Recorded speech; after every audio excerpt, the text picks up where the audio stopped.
Coach, good afternoon. Mookie Hawkins, 1-4 Sports and 80. How you doing today, sir? I'm doing well. How are you, Mookie? I'm good. Solid performance yesterday defensively. The numbers are very much consistent of what you do week in and week out. The Jags receivers, though, I thought they were a bit excessive to create an over-excessive response. How were you able to keep them composed in those phases while, having that aggressive demeanor, It was a challenge. I mean, they were a little chippy out there yesterday for sure. And, we got caught up a little bit. There were some fouls that went against us. They kept some drives alive. But for the most part, our guys kept their heads and still played aggressive and physical football. But it was definitely challenging for sure. Absolutely, Coach. And, with the injury to Trent Johnson there, got to talk about Siren Neal's play yesterday. Yeah, I thought Siren came in and did a really good job for us. When you're the backup, you're not getting as many reps as the starters for sure. But he stayed on top of the game plan throughout the week. And when his number was called early, he got better as the game went on. So really proud of the way that he played and the way he came on as the game progressed. Thank you for your time, Coach. Good luck this week. Thank you. Good afternoon, Coach. George Radney, Challenger Community News. How are you doing this afternoon? Doing good, George. Doing good. All right. Two questions. One, when the coach McDermott mentioned either yesterday was saying that you knew the referee crew they have thrown the flags the most for the talking back and things of that nature. What do you guys have an idea? What is it the threshold for them to throw a flag when they're saying you're baiting the other player or something? Is there some type of discretionary level that it has to get to?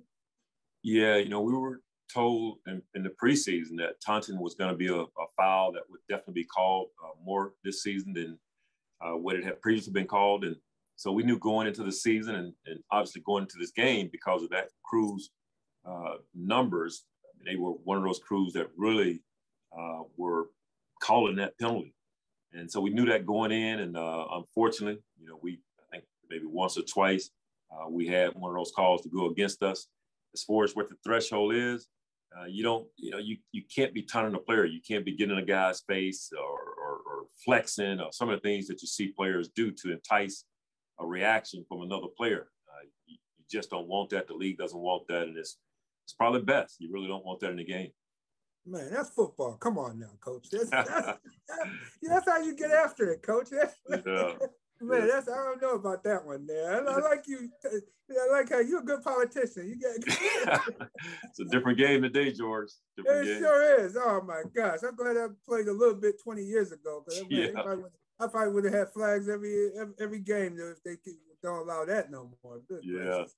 But last question on Siren Neal. He seems to me he came and did it like you said already, a very good job. But does he seem to be more built or his play more like a safety than a corner? Because it seems like he doesn't seem to get that hips turned like some of those corners. I noticed like Levi and Trey. Yeah. Those guys seem to have a natural ability to turn their hips and look back at the ball coming in. Yeah, it's a good observation. When we drafted him to play safety, and we started him there his rookie year. I mean, that's where he began at. But as time progressed, we realized that he did have the ability to be able to play corner because he played some corner in college as well. And as time went on, we realized that he could play corner. And that's such a premium on being able to find a backup corner in our league. And that created value for us, that he had the flexibility to play inside, but also could go out and play on that island, play on the corner at the corner position. And of course, he's an excellent special teams player. So he's created some flexibility for us. But for now, we need him as a slot corner, and he's done a good job of it in a backup role. All right. Thank you very much, and good luck this coming week. Thank you. Hi, Coach. Thanks for taking time today, as always. Oh, yeah. No problem, Seth. I want to go back to the chippiness a little bit, right from the start of the game. I mean, it seemed like they were almost targeting Tre'Davious in a way to maybe get him off his game, and then things kind of spiraled from there a little bit. Did you sense maybe that was it? Hey, we're going to try and be physical with him, and he's a big part of what they do. And do you have to maybe have a conversation with him on the sidelines as well to make sure it doesn't get any further? Yes, we kind of sensed the same thing that you did early on. So after that first series, we kind of brought them over to Davis, of course, and just tried to sell them all down because we could see the direction that this was going. At least that's the way we saw it.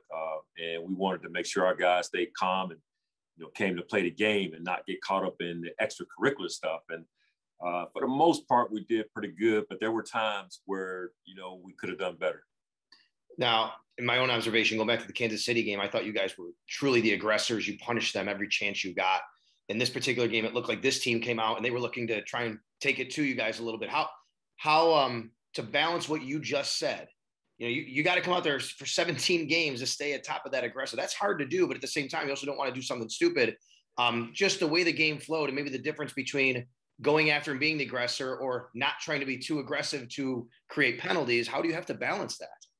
Yeah, that's the tricky one there, to be able to find that balance where you still having your aggressive nature. And actually, we talked about that in our defensive meeting this afternoon.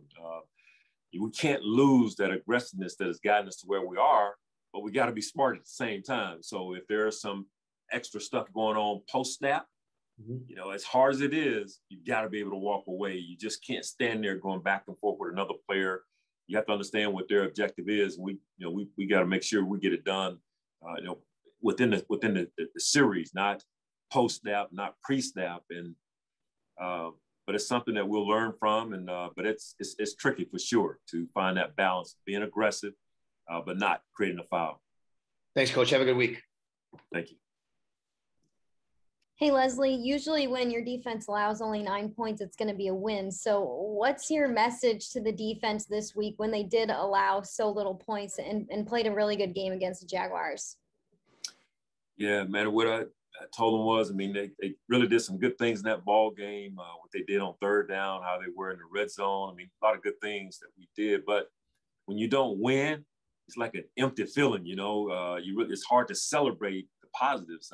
But I wanted them to know they did some good things. They kept us in the ball game, gave us a chance to come away with a victory. We really would have liked to have been able to match those takeaways that they got. We felt like that's the area where we fell short. We really pride ourselves on taking the ball away. We finished -2 yesterday in the turnover differential, and that's the one that kind of gnaws at all of us, that we didn't come away with more takeaways. So when you don't win, it just creates some frustration, but you can't let it linger past these 24 hours. We got to get ready for the Jets after this. And I know you guys are closing the chapter on this past week, but looking ahead to the Jets game, how do you kind of prepare for a team where you aren't sure about the quarterback you're going to face, knowing that they've played 3 different quarterbacks over the last 3 games? Yeah, that can be a challenge. I just turned on a little bit of tape before I came down just to try to figure out who the quarterback who played in the last game, the Colts game. And then I realized after talking with our scouts that there's a chance one of 3 guys might end up being a starter. I'll go like, oh boy. So, for me, it'll be a matter of going back and looking at all 3 quarterbacks that have played in the last couple of weeks. And then it's a little bit of a guessing game until the week goes on, and we'll see. Just try to get a feel. It's tough for our players as well, but you just try to get a feel for all 3 as best you can. Thanks, Leslie. You're welcome. Hey, Leslie. The chippiness has kind of been mentioned a lot, but one thing that kind of stood out to me is that the defense gave up the most first downs via penalty than anything else. When you look back at that, how frustrating is that to see, that was where they had the most opportunities? Oh, Lane, it's very frustrating. I pointed it out to our guys in our meeting this afternoon.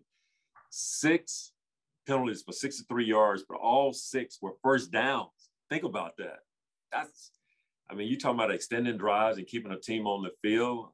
When we could have had more 3 and outs, it's just very, very frustrating. And it's something we've got to guard against. I don't know if I've seen that before. Hopefully we don't see that in the future. But to give 6 first downs on penalties, that's really tough. That's tough. But we were able to overcome it without, letting it turn into a touchdown. But still, you don't want to be on the field as long as we were by extending some drives. how do you fix something like that? Because it wasn't just one type of, like it was different things. How do you make sure that doesn't keep, become a trend? Well, like we've talked about here this afternoon, you want to continue to be an aggressive group, but be smart about what you're doing. And because, we played 7 previous games, I'm hoping that this is an aberration. This is not a trend. And, we'll talk about it, but we don't want to take away our guys' aggressiveness. And like I said, hopefully this is an aberration.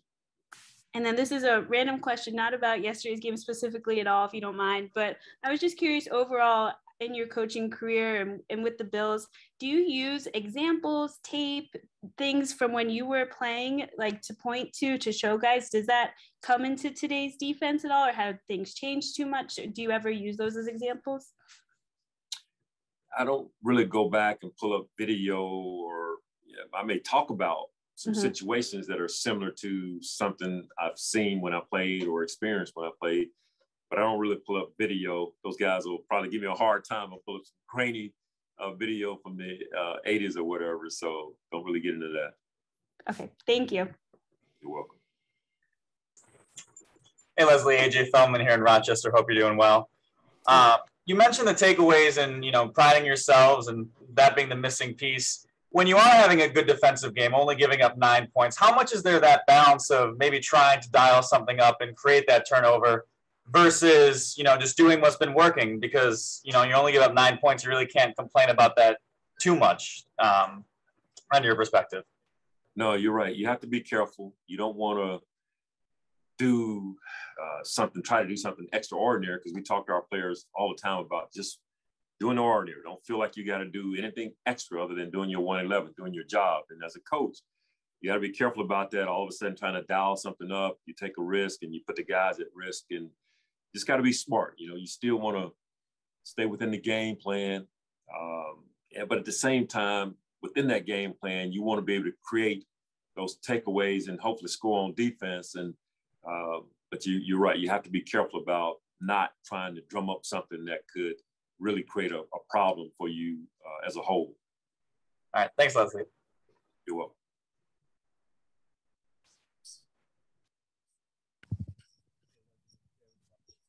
I think you may be on mute. I think it may be on mute there.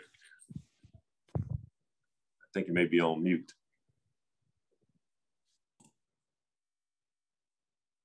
Is that Jay? Jay, I think you're on mute. Okay, there you go. Now it just went back out again. You went back out again. Jay, sorry, we're having trouble hearing you. Okay. Can you hear? I'm not muted. Now, I don't know. Now we got you now. Yeah. Okay. All right. You got me, Leslie? Yes. Okay. My question for you, you and Brian Daboll have been together 4 years now on this staff. I'm curious, is there any time, I know during the game you're worried about the defense, maybe during the week where, even if it's just informally, if there's something that the offense is struggling with in terms of like a defensive scheme or concept, will you guys talk about that at all? Will he come to you? Will you go to him? Maybe if you guys are struggling with something that opposing offenses are doing, and whether it's just, bouncing ideas off of each other, or maybe even more than that, kind of trying to break it down and sort of help each other out. Does any of that happen? Not very often, Jay. There are times where he and I talk about some strategic things, like the overall game, how we're going to play a game on defense, how they want to play it on offense. But specific to scheme, not so much. We will in training camp, we're going against each other. We'll talk about some of the things they're doing out of certain personnel groups, what he likes, what some of the offenses around the league likes from a trend standpoint. But schematically, not so much. But there are times where, we're saying things to one another, encourage one another overall, but really don't get into, hey, how are you guys trying to attack, say, 3 deep, or how are you trying to attack quarters coverage or whatever? Don't really get into that. Right. Yeah, that's kind of what I was getting at. Yeah, like I said, it was just more my curiosity than anything else. So appreciate that. Thanks, Leslie. Yeah. That's all we have for today. Thanks, Leslie. You're welcome.